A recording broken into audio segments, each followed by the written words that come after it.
There are certain places in the wilderness where people go missing, and no one ever finds them again. Some cases are written off as accidents, bad weather, getting lost, maybe an animal attack. But sometimes the stories don't make sense. Sometimes the people who disappear leave behind details that can't be explained. This story comes from a man named Daniel, who went hiking alone in the Adirondack Mountains of New York. He was an experienced outdoorsman. He had done solo trips before and knew how to handle himself in the wild. But this time something was different, and when he finally made it out of the woods, he realized he was the only one who ever left. Daniel had planned the trip for weeks.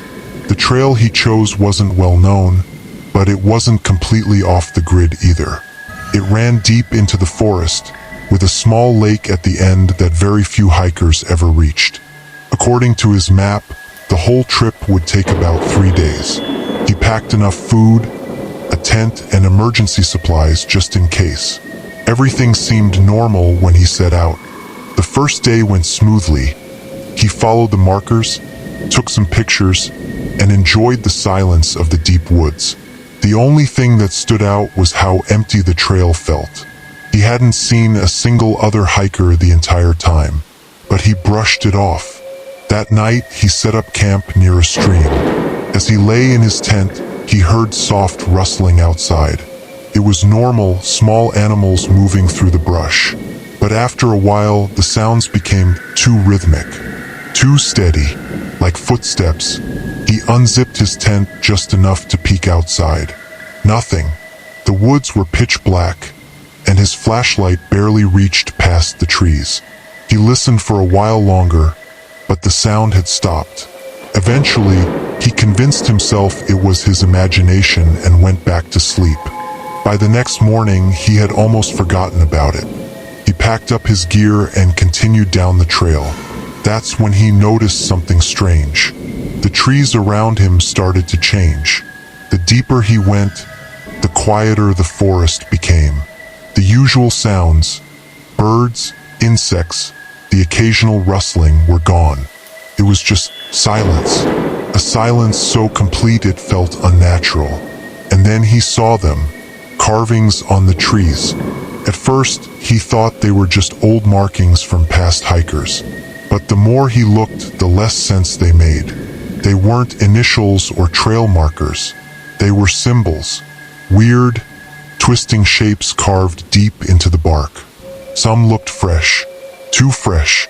He tried to ignore them and kept walking. But now, he couldn't shake the feeling that something was off. It wasn't just the silence.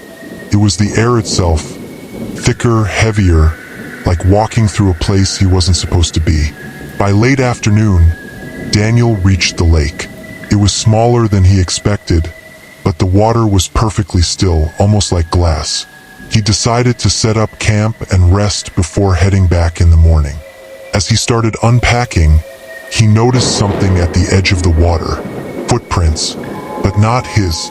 They led out of the water. Bare feet, deep imprints in the mud, like someone had walked out of the lake and into the trees.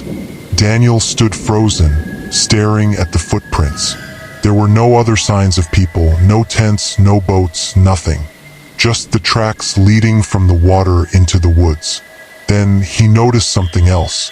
The first set of footprints looked normal, but the further they went, the deeper they became. As if, with each step, whoever left them was getting heavier, or sinking. A wave of unease hit him, but he forced himself to stay calm. Maybe it was an old set of tracks warped by the rain. Maybe there was a logical explanation. That night, he barely slept. Every sound made him sit up and listen, heart pounding. But nothing happened. No footsteps, no movement, just silence. By dawn, he had made a decision. He was leaving immediately. He packed his gear in record time and started back down the trail. But as he walked, something gnawed at him. The trees looked different. The symbols he had passed the day before were gone. First, he thought maybe he had taken a wrong turn. But he checked his map, his GPS, his compass. He was on the same path. Except now the carvings had disappeared. Then he heard it. A voice, low, faint, coming from behind him. He turned so fast he nearly tripped. But there was no one there, just the empty trail stretching behind him. He picked up his pace. The voice came again, closer. He didn't stop this time. He didn't even look back. He just ran. The feeling of being watched was unbearable now. The trees blurred past him, the silence replaced by the pounding of his own heartbeat. Finally, after what felt like hours, he burst out onto the road where his car was parked. He didn't stop running until he was inside, doors locked. Only when he was miles away did he finally pull over, hands shaking. That's when he noticed it. Mud on the hood of his car, like someone had leaned against it. Bare, wet footprints smeared across the metal. But the strangest part? There was no mud anywhere near the road. Daniel never went hiking alone again. He never told anyone the full story, either. But to this day he wonders if those footprints really came from the lake. Then whatever left them never left the woods. And whatever it was, it had followed him back. Somewhere deep in the woods of Montana, there's a cabin that doesn't show up on maps. It's not part of any hiking trail, and as far as anyone knows, no one lives there. But for one group of campers, that cabin became the last place they ever wanted to be. This story comes from a man named James. He and 3 friends, Ryan, Matt, and Chris, set out on a week-long camping trip in the Beartooth Mountains. They expected peace, isolation, and the beauty of nature. Instead, they found something waiting for them, and whatever it was watching them the whole time. James had been camping his whole life. He knew how to read a map, build a fire, and handle himself in the wild. But even he admitted later that, from the start, this trip felt off. They had picked a remote trail, far from tourists, no cell service. The kind of place where if something went wrong, you were on your own. The first few days were normal. They hiked, set up camp, and spent their nights sitting around the fire, telling stories. The woods felt empty, almost too empty. On the 3rd day, they decided to push further into the mountains, toward a secluded valley few people ever hiked to. That's when they found it, the cabin. It was nestled between the trees, just off the trail. Old, weathered, and abandoned. Or at least it looked abandoned. It had no windows, just a single wooden door. The roof was caving in on one side, and the walls were covered in deep claw marks, like something had tried to tear its way inside. But the strangest part? The door was locked. James and his friends stood in silence, staring at the cabin. It didn't make sense. There was no road, no sign of a trail leading to it. Who built it? Who locked it? Matt stepped forward and knocked on the door, half joking, half curious. Silence. Then, a sound from inside. A slow, dragging movement, like something shifting in the darkness. The group backed away instantly. Chris laughed nervously. Probably just an animal, he said. But James wasn't so sure. Something about that place felt wrong. They moved on, putting distance between them and the cabin. But that night, as they set up camp, the feeling lingered. And then, as they sat around the fire, they heard it. Footsteps. Slow, deliberate, coming from the direction of the cabin. James turned off his flashlight, signaling the others to be quiet. They listened. The footsteps stopped, but they didn't hear them leave. Whoever or whatever had been walking was still out there, watching. The next morning, they packed up and started hiking back. But just as they reached a clearing, James saw something ahead on the trail. A man, standing perfectly still. At first, he thought it was another hiker, but then he noticed the details. No backpack, no gear, just a pale, expressionless face and clothes that looked old, tattered.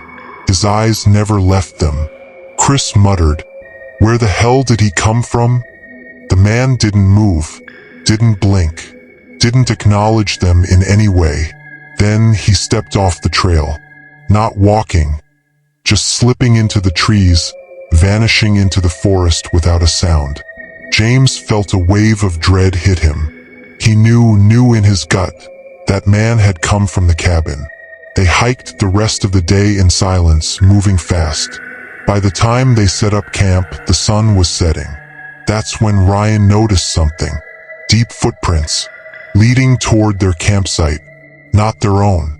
And then, in the distance, down the trail, the cabin door was open. James' blood ran cold. Someone had been inside. Someone had come out. And now they weren't alone. That night, the footsteps returned. Closer this time, circling the campsite. James barely breathed. He gripped his knife, staring into the darkness. Then a branch snapped. Chris grabbed his flashlight and shined it toward the noise. Nothing. But then movement at the edge of the light. And for just a second, the pale man's face, watching, expressionless, too close, then gone. They didn't sleep. As soon as the sun rose, they packed up and ran. Took them hours to get back to their car. When they finally reached it, exhausted and shaking, James turned for one last look at the trail. And there, at the tree line, the man, standing, watching. And as they sped away, he smiled. James never went back to that part of the mountains again. And to this day, he still wonders, who built that cabin? Who locked the door? And more importantly, who finally let him out? Some places in the wilderness aren't meant to be found. No matter how many maps exist, how many trails people walk, there are still places so deep, so remote, that few ever set foot there. And sometimes, those places know when someone has trespassed. This story comes from a man named Ethan, who worked as a wildlife photographer. He spent most of his time in national parks and remote forests, always searching for the perfect shot. But one trip into Washington's Olympic National Park led him somewhere he wasn't supposed to go. And once he realized that, it was already too late, because something had already seen him first. Ethan had heard about a hidden valley deep in the park, one that only a few people had ever talked about. There were no official trails leading to it, just rumors among hikers. A place untouched, frozen in time. The kind of place where you could disappear, and no one would ever find you. He spent days researching, mapping out the possible route using old topographic maps and satellite images. It looked like it would take at least 2 days of hiking to reach the valley, with no guarantee it even existed. But Ethan was determined, and he would regret that more than anything. The first day of hiking went smoothly. He followed an unmarked game trail, moving deeper into the mountains. The forest was dense, quiet, untouched by tourists. But by the second day, things started to change. The deeper he went, the thicker the fog became. It started light, just a soft mist rolling between the trees. But by the afternoon, it was so dense he could barely see 10 feet ahead. His GPS started glitching, the compass spinning randomly. That's when he noticed the silence. No birds, no wind, no rustling in the underbrush, just nothing. And then, through the fog, he saw the first one. At first, he thought it was just a tree stump, a dark shape standing still between the trees. But as he took another step, he realized it was taller than him. And it wasn't a tree. It was a figure, unmoving, blurred by the fog, just standing there. Ethan froze. His first instinct was to call out, but something stopped him. Something deep, instinctual. Instead, he raised his camera and took a picture. The shutter clicked, and at that exact moment, the figure moved. Not a normal movement. Not like a person shifting their weight or turning their head. It just changed. 1 second, it was standing there. The next, it was closer. No sound. No footsteps. Just closer. Ethan's stomach dropped. He took a step back, his pulse hammering in his ears. The fog swirled around him, thick and suffocating. He turned, walking fast, then running. The valley wasn't worth it. He needed to get out. Now, Ethan moved fast, but the fog was everywhere now, so thick he could barely see his hands in front of him. He checked his compass again, still spinning. He had no idea which direction he was going. Then up ahead, a cabin, small, rotting, half-sunken into the earth. He had no choice. He ran to it, shoving open the door and slamming it shut behind him.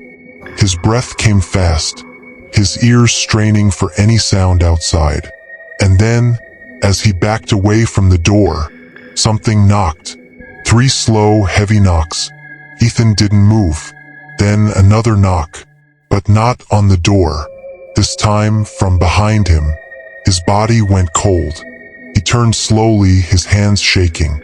And in the farthest, darkest corner of the cabin, someone was standing there. But the more he looked, the less it looked like a person. Its limbs were too long. Its head was tilted too far to the side. And its eyes, 2 black voids, were already watching him. Then it took a step forward. Ethan didn't think. He lunged for the door, throwing it open and sprinting into the fog. He ran blindly, crashing through trees, stumbling over roots. He could feel something behind him, something moving fast. And then he was falling. His body hit the ground hard. He gasped for breath, his vision swimming. The fog swirled around him, and then, just like that, it was gone. The forest was clear again. The air was crisp.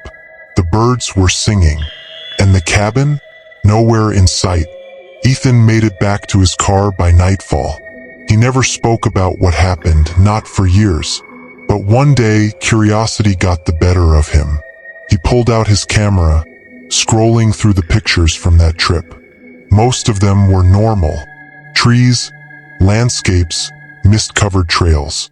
But then, he found the last picture he had taken. The one from the fog. And there, standing in the distance, was a figure, watching, waiting, and its face was looking right at him.